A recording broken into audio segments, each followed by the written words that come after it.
Velkommen til denne Plan With Me video, hvor jeg vil opsætte min bullet journal for august måned. Jeg sprang juli måned over i min bullet journal, men jeg er nu klar til en ny måned med en ny type opsætning. Jeg starter dog de første 2 sider, som I har set før. Først med en lille kalender op i hjørnet, som jeg kan bruge til at holde et overblik over de begivenheder og ellers vigtige aftaler, jeg har i løbet af måneden. Det er en god måde for mig lige at holde et overblik, så jeg ikke behøver at bladre igennem til de forskellige ugeoversigter. Så skal jeg selvfølgelig også have en overskrift for måneden. Her bruger jeg en brushpen til at skrive en stor overskrift her, men jeg var ikke helt tilfreds med, hvordan jeg havde fået sat det op, så derfor går jeg ind efterfølgende igen og laver lidt tykkere streger på mine downstrokes. Det er noget, man altid kan gøre, hvis man ikke er helt tilfreds med den opsætning, man har fået lavet, når man skriver det igennem den første gang. Til de 4 overskrifter To-Do, Goals, Helbred og Gratitude, der skriver jeg først med en lyseblå Tombow brush pen, og efterfølgende for lige at markere det lidt mere op, da jeg har valgt en meget lys farve, så kører jeg over med en Micron Fineliner. Så det giver både lidt en effekt i forhold til, at jeg skriver det her lidt mindre, så det virker lidt som sådan en baggrundsversion med den blå tus, men samtidig også, så man rent faktisk kan læse, hvad der står, fordi som I kan se, så er det jo ikke super tydeligt med den meget lyse blå. Så skal vi selvfølgelig have lidt dekoration på. Til at starte med sætter jeg vores datolinjer i font 1 på, og det gør jeg, fordi at så skal jeg ikke skrive fra 1 til 31 hele vejen ned igennem 2 gange. Så det er noget nemmere til at skille de 31 dage ad. Og så er siden ellers klar til at blive dekoreret. Jeg bruger vores 2 klistermærkeark Summer Farmhouse 1 og 2, som passer til 2 af designarkene fra vores scrappapirspakke Scent of Summer. For at skabe et lidt rustikt design, så river jeg simpelthen til, sådan som jeg godt kunne tænke mig, det skulle være, sætter det ind på siden og tilføjer klistermærkerne. Desværre var jeg løbet tør for min permanente Leam Roller fra Tombow, og derfor har jeg kun min non-permanente. Og den er altså ikke helt optimal til lige præcis den her opgave. Det er en super god tape, men til det her, der vil jeg altid anbefale, at man bruger den permanente. Så I vil også komme til at se lidt i løbet af videoen, at der er nogle steder, hvor jeg struggler lidt med at få det til at sidde fast. Der har jeg efterfølgende været igennem med den permanente og lige sætte lidt ekstra tape på rundt i kanterne, så det sidder ordentligt.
Med de 2 første sider af min opsætning klaret, så er det blevet tid til mine ugentlige sider.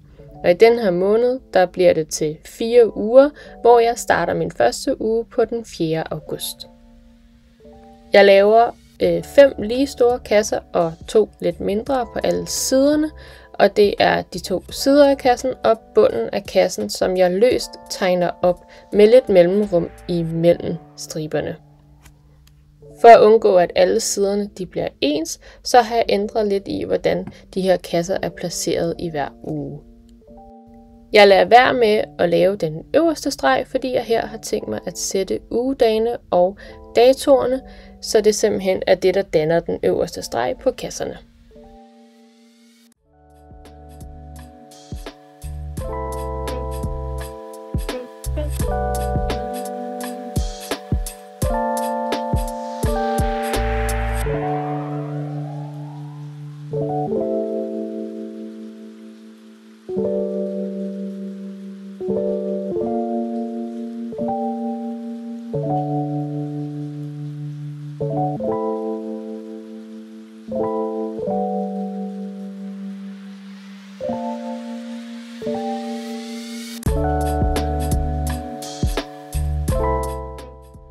For lidt ekstra effekt på de her kasser, så kører jeg rundt i kanten med en lyseblå tusch.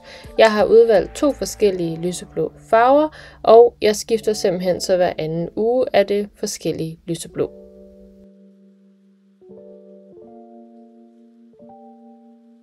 Med alle kasserne markeret op med de lyseblå tusser, kan jeg begynde at indsætte scrappapiret og klistermærkerne for at få lidt design på siderne.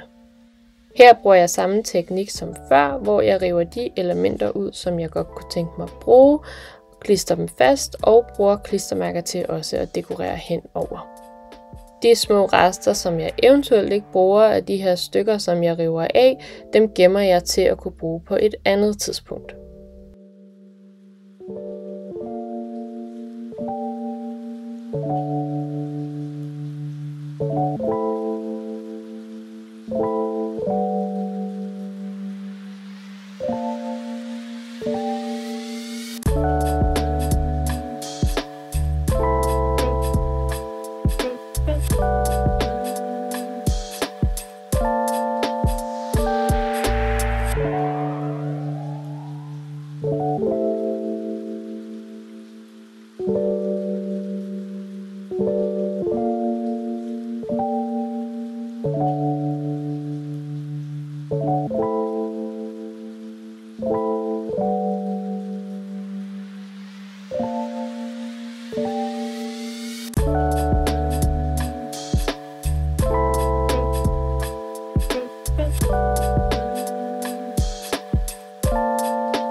Her til sidst kigger jeg lige alle siderne igennem for at se, om der eventuelt er nogle steder, jeg synes, der kunne være plads til et ekstra klistermærke.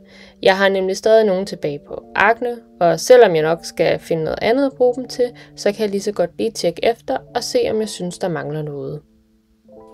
Lad os tage et kig på det endelige resultat af min bullet journal opsætning for august måned.